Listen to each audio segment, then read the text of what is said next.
다시 한번 우리 구주 예수, 구주 예수, 세상을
조금 전에 말씀드렸던 것처럼 나시린 훈련학교 NTS라고 이제 이름을 붙였는데요. 우리 다음 세대를 믿음의 세대로 세워가기 위해서 일주일에 한 번 주일 예배 참석하는 것 가지고는 어떻게 보면 구원의 확신을 갖는 것조차도, 그냥 신앙생활 자체를 갖는 것조차도 굉장히 힘들고 어려운 그런 모습이 자꾸 만들어지고 있어서 겉보기에는 믿음이 있는 것처럼 보이고 눈에 보이기에는 교회를 출입하니까 아이들이, 그런데 그 아이들을 만나서 이렇게 이야기를 해보고 청년들도 만나서 얘기해보면 그 중심에 있는 가치관과 세계관과 인생관은 철저하게 신앙과는 아무런 관련이 없는, 그러다 보니까는 청년기에 들어서도 내가 교회에 헌신한다, 하나님께 헌신한다, 믿음대로 산다, 이건 다 그냥 미사 여구일 뿐이고 액세서리일 뿐이고 전혀 하나님과 관계없이 자신의 원함과 자신의 가치만을 위해서 오직 세상의 성공만을 위해서 살아가는 그런 세대, 그런 아이들을 좀 바르게 어떻게든 할 수 있는 방법이 뭘까, 이런저런 씨름 중의 하나로 이 과정을 생각하면서 시작을 하게 된 건데요. 작년에 이제 청소년 과정 일기를 했고 이번에 이제 초등부 과정을 시작해서 지난주부터 또 시작이 돼서 진행이 되고 있습니다. 초등학생들을 위한 어린이 과정은 신앙훈련뿐만 아니라 신앙적 가치관을 가질 수 있도록, 요즘 아이들이 가치관 형성이 대부분 그 아이 때, 초등학교 고학년 때 거의 대부분 아이들의 가치관 형성이 되기 때문에 그 아이들의 가치관을 어떻게 바르게 만들어줄 수 있을까? 부모들이 해야 되는 게 맞는데 거의 부모의 가치관이 아이들에게 영향력이 없는 시대 속에서, 그래서 이제 그 부분에 초점을 맞춰서 기독교적인 세계관, 가치관을 어떻게 심을 수 있을까 하는 부분을 집중해서 이제 한 15주 정도 아이들을 같이 나누는 시간을 가지려고 시작을 했고요. 그리고 이제 청소년들은 이런 어떤 가치관, 세계관, 신앙적 가치를 그 아이들에게 심는 것뿐만 아니라 실질적으로 이제 맞닥뜨리는 가장 중요한 문제가 학습과 관련된 문제여서 그런 부분, 생활 습관 이런 부분들과 관련해서 아이들을 훈련시키고, 특별히 이제 청소년들은 일주일 내지 열흘 정도 단기 선교를 통해서 하나님을 만나고 자신을 돌아보고 또 인생의 비전을 아이들이 찾아가기 원하는 그런 소원을 가지고 청소년 나신학교, 나신훈련학교 과정을 이제 지난번에 일기를 했고 이번에 이제 2기를 모집을 하고 있는 과정입니다. 사실 일기를 참석했던 아이들 중에 잔잔하지만 은혜의 열매가 있는 모습들을 보게 됩니다. 단기 선교지에서 밝게 웃는 아이의 사진을 보고는 어떤 엄마가 이런 얘기를 합니다. 우리 아들이 이렇게 밝게 웃는 모습을 본 게 꽤 오랜만인 것 같다고. 아주 어렸을 때 이 아이가 이렇게 환하게 웃는 걸 보고는 이 아이가 이렇게 행복하게 환하게 웃는 이런 표정을 짓는 걸 꽤 오랜만에, 그런 기억이 언젠가 싶을 정도로 오래전 이야기인 것 같다고. 여기서 아무것도 눈에 보이는 결과가 얻어지지 않아도 아이가 이 짧은 기간 동안 이렇게 환하게 웃을 수 있는 것만 가지고도 너무나 감사하고 행복하다고 그런 이야기를 나눴던 기억이 나고요. 훈련하는 동안은 참 힘들게 하고 늘 지각하고 그러던 아이, 때로는 거의 안 간다는 애들 끌고 어떤 아이가 훈련이 끝나고 나서 내가 성경을 읽겠다고 성경을 1번 읽고 2번 읽고 3번 읽고 해가면서 꿈이 없던 아이가 조금씩 자신의 삶에 대한 소원을 갖기 시작하고 삶을 다시 이렇게 세워가려는 그런 모습이 아이에게 일어나는 모습을 보면서 다시금 아이에 대한 소망을, 기대를 다시금 잃어버렸던 그런 기대를 다시 갖게 되었다고 이야기한 아빠의 이야기를 듣기도 하고요. 때로는 힘들고 어려운 환경 속에 흔들리고 있지만 가족을 오히려 자랑스럽게 여기고 꿋꿋하게 자신의 길을 걸어가는 당당하게 세상을 살아가는 아이를 보면서 미소 짓는 엄마 아빠의 모습을 보기도 합니다. 물론 그런 변화의 모습, 그런 모습들이 단지 그 NTS라는 그 하나 때문에 다 이루어진 것은 아닐 겁니다. 그런 아이들 속에 잔잔한 변화의 씨앗을 심는, 결국 그것을 자라게 하시는 이는 하나님이시겠죠. 우리는 그 씨앗을 심는 일들을 오늘도 끊임없이 어떻게든 해갈 수 있게 원합니다. 그러나 이런 일들을 해가면서 제 마음속에 늘 다짐하는 것들이 있습니다. 그리고 또 자주 또 이야기하는 것 중에 하나인데요. 사람을 내가 변화시켜야 되겠다. 이 과정을 이렇게 하면 아이들이 뭔가 달라지고 변화될 거다. 그것을 우리가 할 수 있다. 이런 식의 이야기를 절대 하지 마라. 아이를 여기 보내면 13주만 15주만 애가 훈련하면 전혀 애가 달라진다. 아니요, 그렇지 않습니다. 인간관계에 있어서 우리가 하지 말아야 되는 몇 가지가 있는데 그 대표적인 것 중에 하나가 뭐냐면 사람을 변화시키려고 하는 겁니다. 사람을 내가 바꾸겠다고 하는 것만큼 어리석은 게 없습니다. 교회 안에서든지 가정에서든지 부부관계, 부모자녀관계 그 속에서 나타나는 모든 갈증의 중심을 들여다보면 상대방을 내가 바꿔보려고 하는 거예요. 상대방을 내가 변화시키려고 하는 겁니다. 아니요, 그 일을 멈추십시오. 왜냐하면 우리에게는 사람을 바꿀 힘이 없습니다. 우리에게는 사람을 변화시킬 능력이 없어요.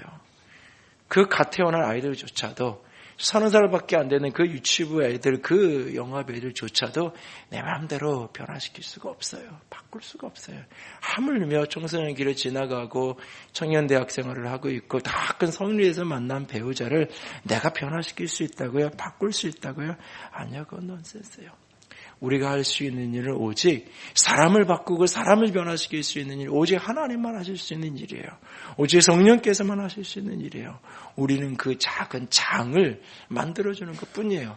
작은 씨앗을 심듯이 그 아이에게, 그 사람에게, 그 영혼에게 변화의 열매가 거둬질 수 있도록 그런 기대를 가지고 작은 씨앗을 심는 일을 우리가 하는 것뿐이지 내가 뭔가를 내 수고와 노력과 땀이 누군가를 변화시킬 수 있다? 아니요.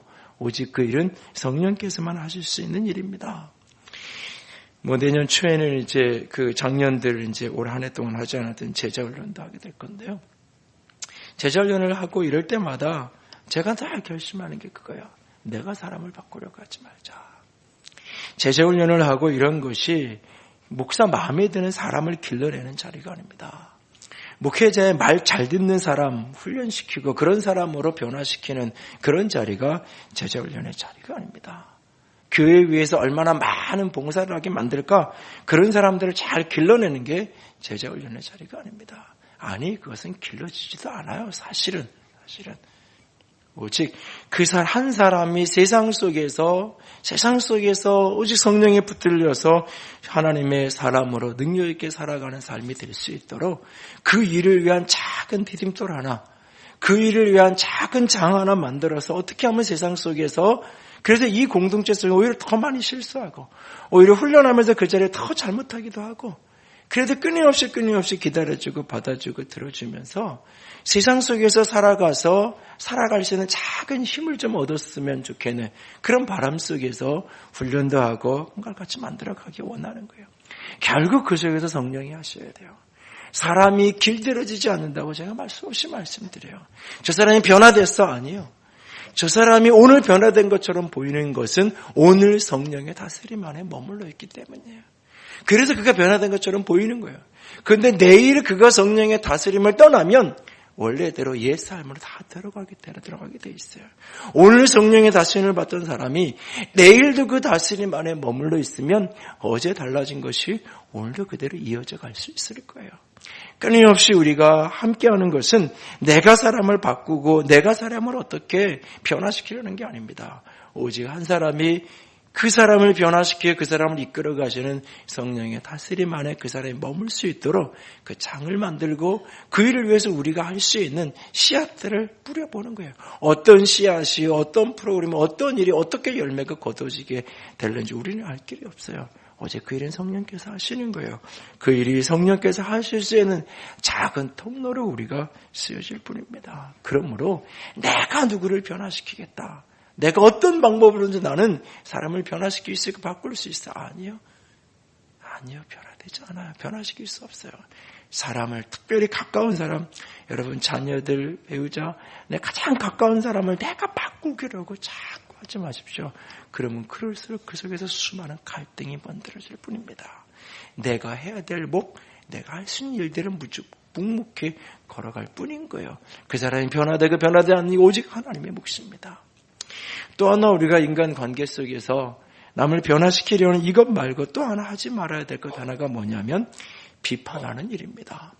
왜냐하면 그 비판은 판단에서부터 나오는 것이기 때문입니다. 판단에서부터 흘러나온 비판, 하나님께서 오늘 하지 말라고 하십니다. 특별히 오늘 본문 속에 믿음이 연약한 자를 받아주고 그들의 의견을 비판하지 말라라고 말합니다. 그리고 오늘 본문에 속하지 않지만 13절을 보면 우리가 다시는 서로 비판하지 말고 우리가 다시는 서로 비판하지 말자라고 말합니다. 이 비판의 뿌리는 판단에서부터 흘러나옵니다. 그런데 이 로마서를 전체적으로 보다 보면 우리가 복음적 삶을 이야기하는 로마서 12장의 첫 시작이 무엇으로부터 시작이 되냐면 분별이라는 주제로부터 시작이 됩니다. 하나님이 기뻐하시고 선하신 뜻이 무엇인지 분별하도록 하라. 이 분별이라는 것하고 판단으로 말미암은 비판하고 이 두 가지를 잘 우리가 이해하고 잘 우리가 다루어가야 진정 지혜로운 사람이 될 수 있을 거예요. 분별은 우리를 지혜롭게 합니다. 분별은 다른 사람을 깊이 이해하게 만들어줘요. 그러나 판단은 다른 사람을 비난하게 하고 비판하게 하고 정죄하게 합니다. 그래서 판단은 이것은 이 분별이 생산적인 어떤 에너지가 된다면 판단에 의한 비판은 파괴적인 에너지가 되고 마는 것입니다. 그래서 성경은 철저하게 판단에 의한 비판은 금하고 있고 그것을 엄하게 죄로 꾸짖고 있고 그러나 분별의 지혜는 끊임없이 우리가 가져야 된다고 말하고 있어요. 누군가는 분별을 이렇게 정의했어요. 분별이란 우리가 어떤 사람의 행동에 대해서 그가 그렇게 할 수밖에 없었던 원인을 여러 가지로 분석하고 연구해 보는 것이다. 어떤 사람의 행동이 나타날 때 그 행동의 내면, 그 행동의 동기, 그 행동의 원인, 그 행동의 이면에 있는 영적인 역사, 그런 것들을 어떤 모습이었는지 그것을 이해하려고 살피려고 노력하는 행동, 그것을 분별이라고 말하는 것입니다. 어떤 사람의 외적인 모습이 드러났을 때 그 겉모양을 보고 한두 가지의 겉모양을 보고 저 사람은 이런 사람이야 라고 낙인 찍고 그냥 확정지어 버리는 것, 그것이 판단이라면 그 한 사람의 겉모양의 그 모습을 가만히 보면서 저 사람이 저렇게 행동하고 있는 그 내면의 이유는 뭘까? 이유가 뭘까? 그 속에 어떤 이유가 있었던 것일까? 어떤 사람이 약속에 늦었어요. 한 두 번 약속에 늦어요. 저 사람은 믿을 만하지 못한 사람, 저렇게 약속도 안 지키는 사람, 신실하지 못한 사람, 이렇게 판단하고 비난하는 것이 아니라 저 사람은 왜 이렇게 늦을 수밖에 없는 걸까? 그 원인을 찾아보고 이유를 찾아보고 동기를 찾아봤더니 다른 이유가 있을 수 있다는 거죠. 저 사람의 저 사람의 어떤 기질적인 성향 이런 데 문제가 좀 있구나. 그것만 좀 바꾸면 달라질 수 있겠구나. 때로는 그런 부분들을 들여다보는 게 분별이라는 거예요. 분별은 겉모양으로부터 그 사람의 내면을 들여다보는 거예요. 그래서 그 사람의 동기와 그 깊이 그것을 들여다보게 되죠. 그래서 분별은 하면 할수록 그 사람을 더 깊이 이해하게 돼 있어요. 그 사람의 행동 그 너머에 저 사람이 저렇게 소리 지를 수밖에 없는 그 내면의 이유가 알아지기 때문에 그 사람을 이해하면서 그 사람을 도울 수 있는 거예요. 그러나 판단은 그 사람이 내면으로 들어가지 않고 겉모양을 보고 행동 거지 몇 가지를 보고 저 사람이 이런 사람이야 라고 낙인 찍고 그 다음에 그것으로 그 사람을 비판하게 되어져 있는 거예요. 그 성경은 판단에 의한 비판은 철저하게 금하고 있는 것이고 분별에 의한 지혜는 우리에게 권하고 있는 것입니다. 분별하지만 판단하지 않는 자가 되십시오. 지혜로운 자가 되지만 비난하는 어리석은 자가 되지 않기를 원합니다. 오늘 로마서 14장은 우리가 비판하면 안 되는 이유, 판단에 의한 비판을 하지 말고 살아가야 되는 이유를 가르쳐주고 있는 본문입니다.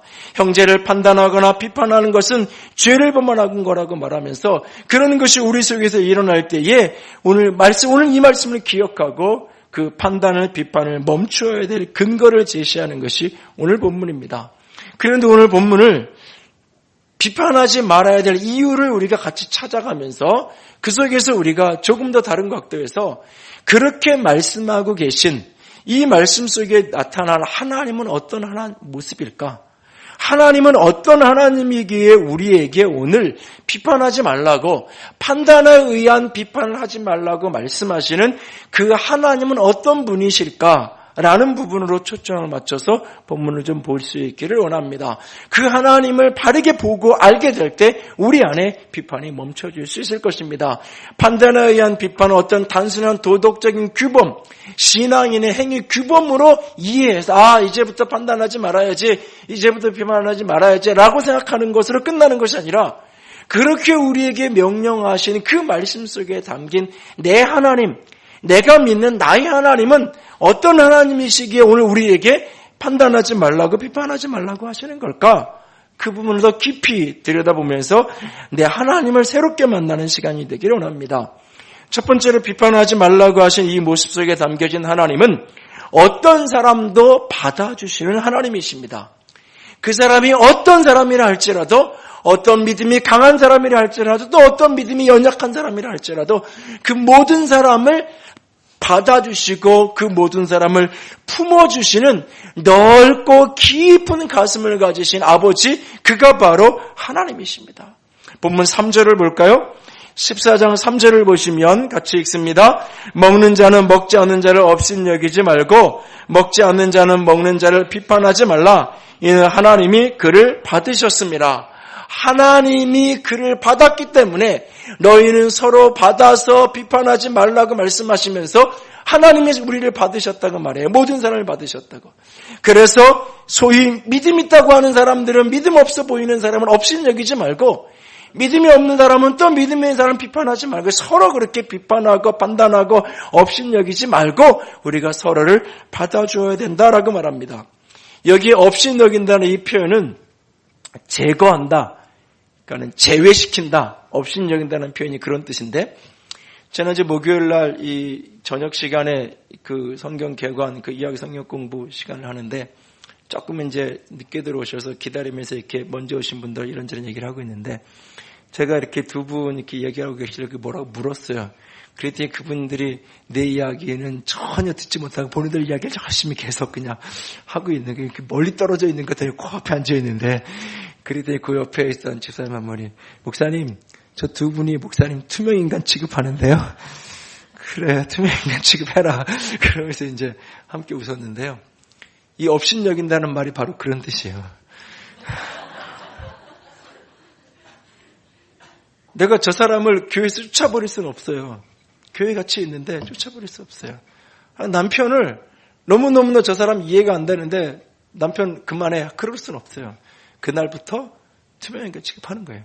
와서 밥을 먹든지 말든지 소리를 지르든지 말든지, 저 사람이 교회에 오든지 말든지 그냥 그 사람은 나는 내 생각 속의 관점에서 치워버리는 거죠. 그냥 그리고 내가 살아가는 거예요.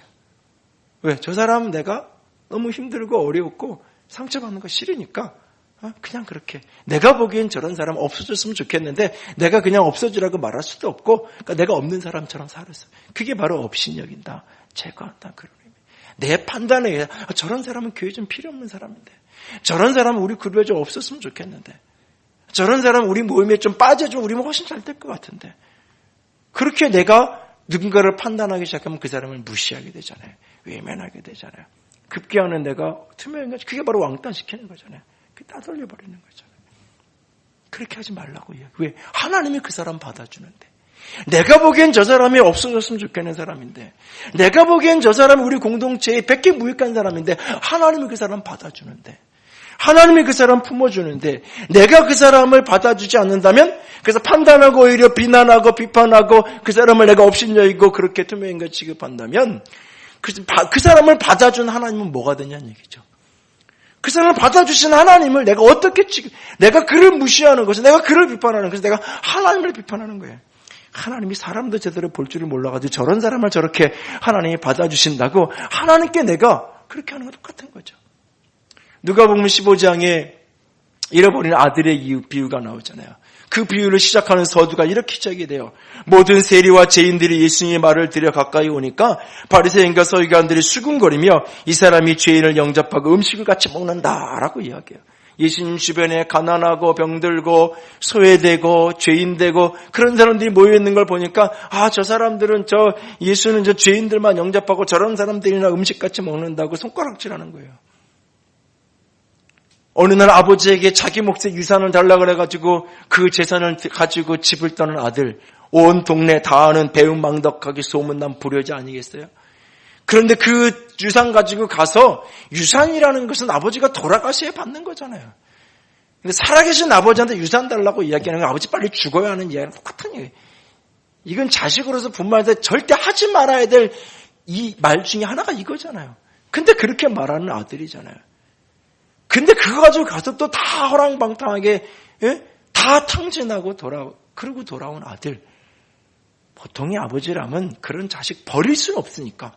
그래도 자식이니까, 야, 동네 창피하니까 너 조용히 그냥 저 구석에 가서 밥이나 먹고 그냥 있는 듯 없는 듯 꼴보기 싫으니까, 예? 뭐 자식이 굶어 죽겠다는데 밥을 안 줄 수는 없고 그냥 너 내 눈에 띄지 말고 어느 구석에 가서 그냥 있어. 보통 이러지 않을까요?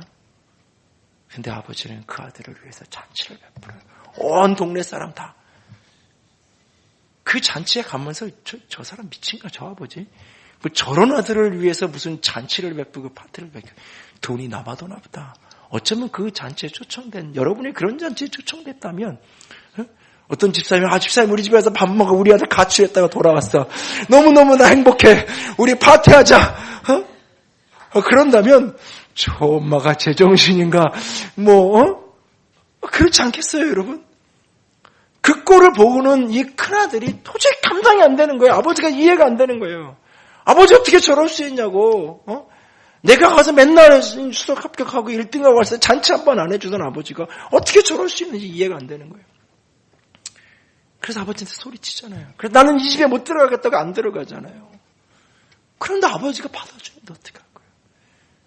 사람들은 다 손가락질하는 사람이고 사람들은 다 비난하는 사람이고 그런데 아버지가 받아주는데 우리가 받아야 되지 않을까요?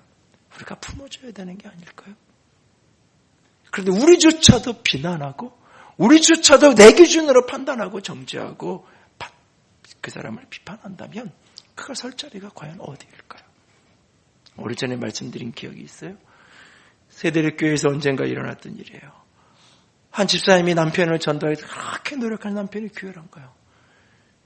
그런데 어느 날 그 남편이 교회를 나왔어요. 수요 예배 때. 근데 그 아내 된 그 여집사님은 교회를 안 나온 거예요. 이은즉 그 남편이 술이 이만큼 취해서 교회를 나왔기 때문에 그래요.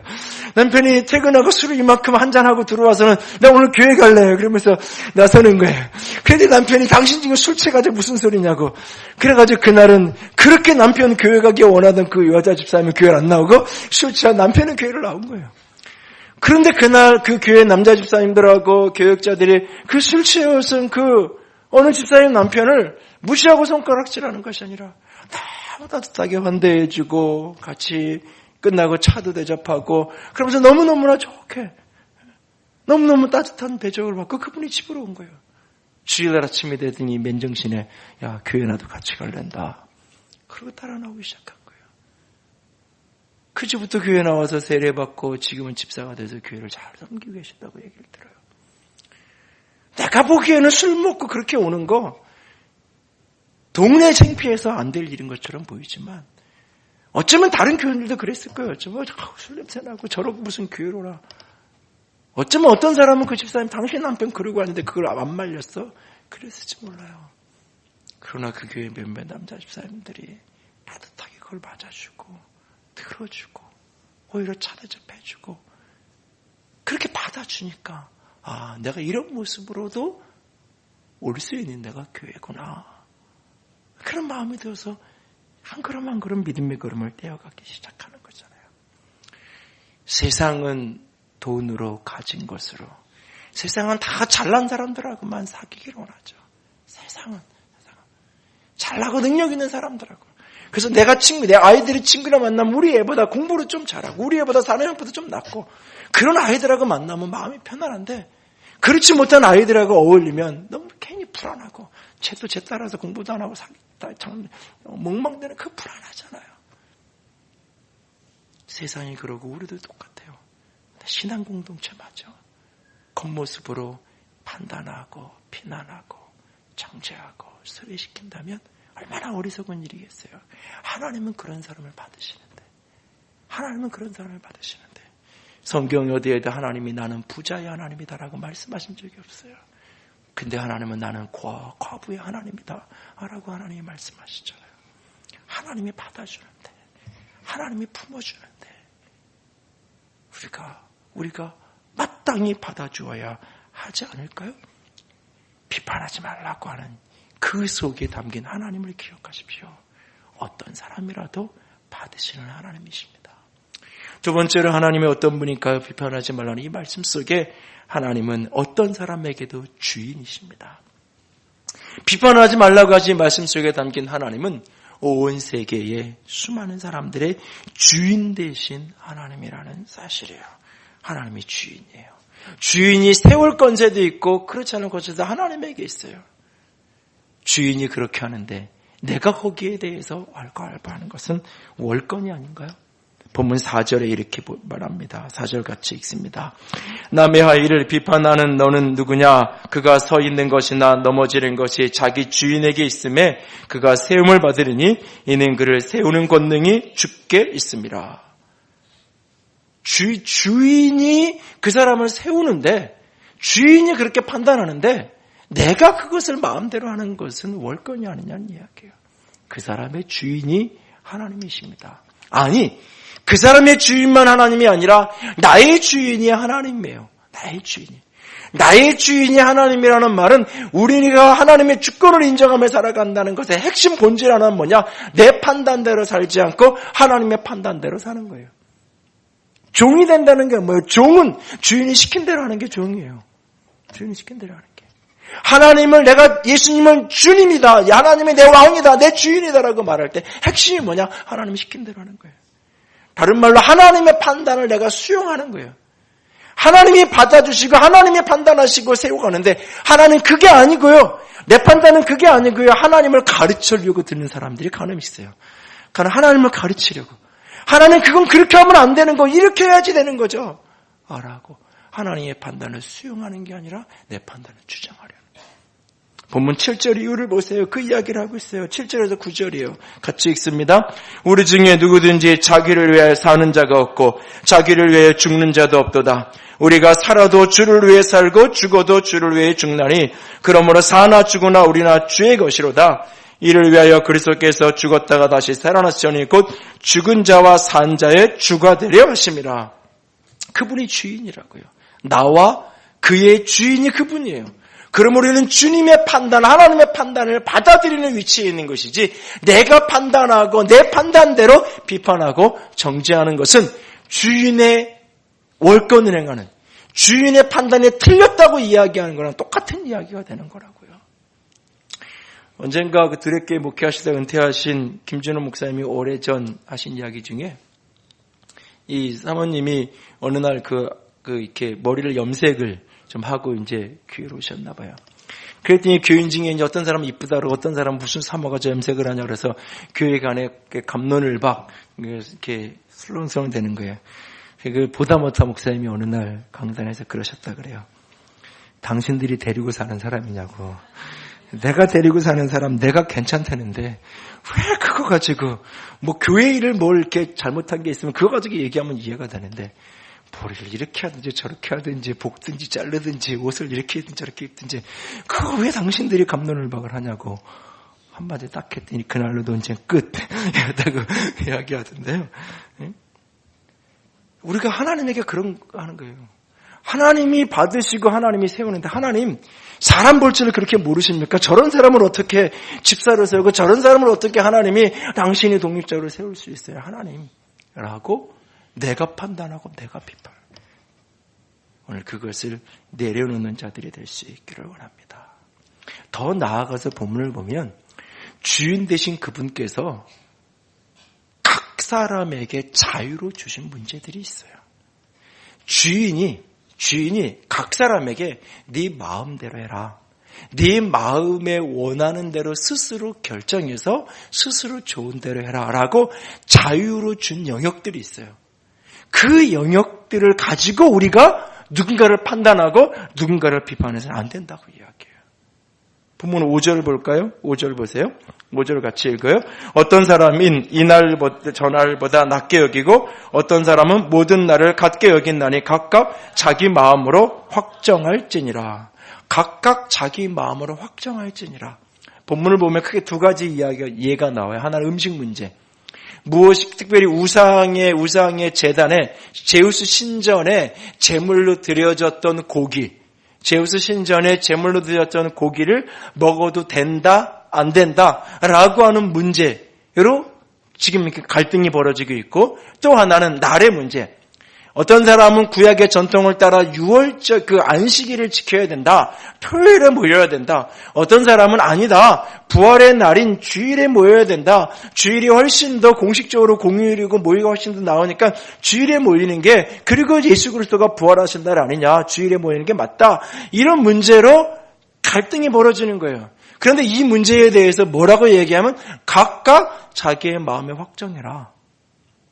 이거는 하나님이 원칙으로 딱 주일에 모여야 돼. 안식일에 모여야 돼. 이거는 먹어도 돼. 이건 먹으면 안 돼. 라고 하나님이 확정시켜주는. 그래서 그거를 먹지 말라는 걸 먹으면 죄고, 모이라 그러는데 그날 안 모이고 다른 날 모이면 잘못된 이런 문제가 아니라, 이거는 각각 마음으로 확정하면 될 문제다. 이걸 신학적으로 전문적인 표현을 쓰면 아디아포라 문제라는 표현을 쓰는데, 아디아포라는 이 헬라어 단어가 무슨 뜻이냐면 하찮은, 상관없는, 다시 말해서 본질과, 믿음의 본질과 상관없는 하찮은 문제, 그런 문제에 대해서는 각각의 자기 선택권에 맡겼다라고 이야기하고 있어요. 그리고 그걸 어떤 원리로 어떻게 선택해야 되느냐는 문제는 이제 그 다음 부분에, 다다음 주에 나눌 이야기 속에 좀 나누게 될 거예요. 근데 어쨌든 본질이 아닌 부분에 대해서는 각각 마음에 결정하면 된다는 이야기예요. 지난주 중에 한 분이 이렇게 물어요. 크리스마스가 12월 25일이라 그러는데, 이 12월 25일이라는 게 태양신 축일하고 연결되는 걸로 알고 있는데, 이건 잘못된 거 아니냐고. 왜 그날을 예수님의 탄생일로 우리가 기념하고 모여야 되냐고. 여러분들도 특별히 하나님의 교회와 관련된 이단서에 그런 질문이나 이야기를 한 번쯤은 받아본 적이 있을 거예요. 제가 그런 얘기를 했어요. 로마 카톨릭과 개신교에서는 12월 25일이 예수님 탄생이라고 하지만, 그리스 정교회 쪽으로 가면 1월 8일인가 9일인가가 예수님의 탄생일로 그 사람들 그렇게 지켜요. 예수님이 언제 태어나신 탄생일을 정확하게 우리가 알 수가 없다. 정확하게 몇 년, 몇 월, 며칠인지를 우리가 추적해서 알 수. 그러나 대강 이 무렵 정도 여러 가지 기록들을 놓고 이렇게 검증을 해보면 대략 이 시즌, 이 계절 정도 됐을 것으로 여겨진다. 그런데 우리가 예수님이 이 땅에 오신 것을 우리가 기억하고 기념하고 싶은데 그 날 중에 계속 이 시즌 전체라고 말할 수도 없고 그 중에 하루를 우리가 예수님이 오신 날로 좀 기념일로 제정을 해서 같이 우리가 그날을 기념하고 예수님이 오신 것을 좀 기억하는 날을 하고 싶어서 교회가 12월 25일 날로 우리는 이렇게 요 시즌은 맞으니까 이날로 우리가 정해서 예수님 탄생을 기념하고 기억하면서 우리가 예배하자. 이게 뭐가 잘못됐다는 이야기예요. 꼭 이날이 그날이야라고 주장한 게 아니라 예수님의 탄생을 기억한 어떤 기념일을 잠시 만드는 게 뭐가 잘못된 거냐고요. 예를 들어서 어떤 교회가 석가탄신일 날마다 매년마다 전교인 야외 예배를 가요. 그래서 그 교인한테 사흘 초파일이 무슨 날이에요? 물으면 그 교인들은 우리 교회 온 교인들이 아이들부터 어른까 다 같이 온 가족이 야외에 나가서 함께 예배하고 함께 축제하는 그런 날이에요 라고 이야기를 해요. 그러면 그 교회는 석탄일을, 그 석가탄신일을 기념일로 잘 지키는 사람들인가요? 그래서 그 사람들은 석가모니를 숭배하는 사람들인가요? 그날 교회에서 그런 기념일을 만들고 행사를 한다고 해서 아무런 문제가 없는 거잖아요. 그 왜 태양성 축이나 해서 끌어내서 제가 그 사람들이 이야기하는 동기를 생각하라고. 진짜 그 날이 언제인지가 궁금해서 그걸 찾는 거라면 얼마든지 역사적인 고증도 해줄 수 있고 여러 가지 이야기를 나눌 수 있다고. 근데 그 사람의 동기는 교회는 잘못됐어 라고 하는 뭔가를 하기 위해서 이단적인 사상을 가지고 이야기하면서 이야기하는 거 아니냐고. 동기가 잘못된 거니까 아무 답할 필요가 없다. 이날 뭐든지 저날 뭐든지 그것은 크게 중요한 이야기가 아니에요. 어떤 분은 저한테 지난주에 왜 교회에 사도신경을 안 하냐고 묻더라고요. 한 분이. 1부배인데 2, 3분 없냐고. 그 다음 말은 안 하지만 그 다음 하고 싶은 이야기는 뭐냐면 이 교회는 사도신경을 믿지 않는 그런 교회인가요? 사실 그 얘기를 하고 싶은 거예요. 딱 한마디 했어요. 뭐 해야 된다면 할 수 있다, 다음 주부터라도. 딱 한 가지 이유다. 내가 설교를 좀 줄여야 되는데 설교 줄일 능력이 없어서 예배 시간이 자꾸 늘어져서 조금이라도 줄여보고 싶어서 그냥 뺀 거다. 아무 이유 없다. 너무 복잡한 거기에 신학적인 의미를 부여해서 심각한 생각을 하지 마라. 그리고 성경이 어디 사도신경 하는 교회는 좋은 교회고 그거 안 하는 교회는 잘못된 교회고 성경 어디 그런 게 있냐. 예배 순서라는 거는 그 교회 형편과 상황에 따라서 뒤집을 수도 이렇게 저렇게 할 수도 있고 그건 다 자유의 선택의 문제다. 그걸 가지고 진리와 비진리를 따르는 어리석은 자가 되지 말라고요. 찬송가를 부르든지 복음성가를 부르든지 강단에서 목회자가 성이라고 부르는 가운을 입든지 청장을 하든지 캐주얼을 하든지 그건 다 본질적인 문제가 아니라는 거예요. 예배에 나오는 사람들이 민소매를 하고 나오든지 반바지를 입고 나오든지 그것은 예배의 본질이 아니에요. 그것 때문에 내가 교회를 안 나온다고 말하면 그게 더 어리석은 일일 뿐이에요. 사실은 교회를 오르간으로 반주를 하든지 피아노로 반주를 하든지 드럼을 치든지 전자악기를 치든지 점심 식사 메뉴를 일식 3찬을 국회 반찬을 하든지 단품 메뉴로 카레를 하든지 그거는 본질의 문제가 아니라고요. 그걸로 사람을 판단해 이건 성의가 있네 없네 최선을 다했네 안 했네 그럴 문제가 아닌 거예요. 그거는 교회의 외벽을 우리가 건축을 한다 그러는데 유리를 많이 하든지 콘크리트를 쳐서 벽돌을 쌓든지 그거는 본질의 문제가 아니라고요. 교회에 카페가 있든지 카페 있을 자리에 기도실을 만들든지 그거는 본질이 아니라고요. 여러분. 그 본질적이 아닌 문제로 얼마나 많은 교회가 싸우고 얼마나 많은 교회가 갈등하고 비판하고 며칠 전에 어디 인터넷에 올라온 글 보니까 어느 교회에서 목사님이 쫓겨났는데 이유가 뭐냐면 그 장로님들이 세우는 규칙 만들다가 싸웠어. 규칙 만들다가 어떤 규칙 만들다가 싸워가지고 목사님은 쫓겨나고 그래서 교인들이 둘로 나눠가지고 한 400명 모이던 교인이 90명만 모여있고 신문기사를 보면서 이게 도대체 싸울 일인가? 차라리 장로를 세우지를 말지. 그냥 차라리 세우지를 말 것이지. 그 규칙 만들다가 그 회의하다가 서로 이렇게 의견이 조금 달랐을 거 아니에요. 그것 때문에 이제 자존심이 상했다 그러고 화가 나고 그러면서 이제 온갖 거 끌어와서 비난하기 시작한 서로가. 여러분 심지어는 술, 담배 문제조차도요. 신앙의 본질이 아니에요. 물론 그 너머에 로마서 14장 후반부 부분에 사랑 때문에 다른 영혼에 대한 배려로 덕을 세우기 위해서 그것을 내 마음으로 확정할 권한이 있는데 그것을 어떤 기준으로 선택해야 되는가. 그 문제는 뒤에서 바울이 다루실 거예요. 그러나 우선적으로 첫 번째는 그것은 본질의 문제가 아니라고요. 본질의 문제가. 그래서 알파코스 할 때 얘기하잖아요. 앞에서 하다가 식사하고 찬양하고 그럴 때 데리고 나가서 요 뒤로 가서 담배 한 잔 필 수 있게 망도 좀 봐주고 그리고 다시 데려와도 상관없다고. 상관없다고. 알파코스만 그런가? 주일 예배도 상관없어요. 상관없어요. 사실은. 그렇게 해서라도 예수를 믿을 수 있다면 그렇게 해서라도 복음이 들어갈 수 있다면 그것은 본질이 아닌 거예요. 여러분 하나님이 본질이 아닌 우리의 자율권으로 허락한 많은 문제들을 가지고 사람들을 올가매지 마세요. 그걸로 사람들을 판단해서 정죄하고 비난하지 마세요. 하나님이 주인이에요. 하나님이 주인이에요. 그리고 세 번째로 하나님인 어떤 사람도 다 판단하시는 분이에요. 최종적 심판자가 하나님이시에요. 본문 10절 볼까요? 10절 말씀 다 같이 읽습니다. 내가 어찌하여 내 형제를 비판하느냐 어찌하여 내 형제를 업신 여기느냐 우리가 다 하나님의 심판대 앞에 서리라. 여기에 심판대라고 번역이 되어 있어요. 다른 대부분의 심판은 그냥 심판 이렇게 표현이 되는데 여기 심판대라고. 이 표현이 신약성경이 아주 독특한 표현이에요. 이 표현은 요한복음에서 예수를 믿는 예수님에 대한 태도로 이미 심판받았다. 그때 쓰는 의미가 아니에요. 예수님을 믿으면 구원받은 거고 예수님을 믿지 않으면 구원받지 못하고 멸망에 이르는 거. 그래서 예수님을 믿고 안 믿고의 그 태도가 이미 심판을 결정해버린 그때 사용하는 심판이라는 표현.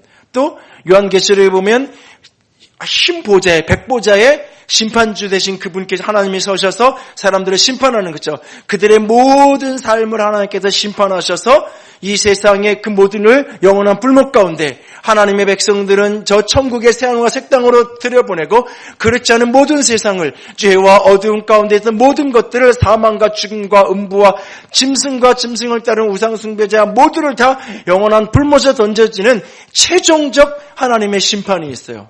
그 심판을 의미하는 단어도 아니에요.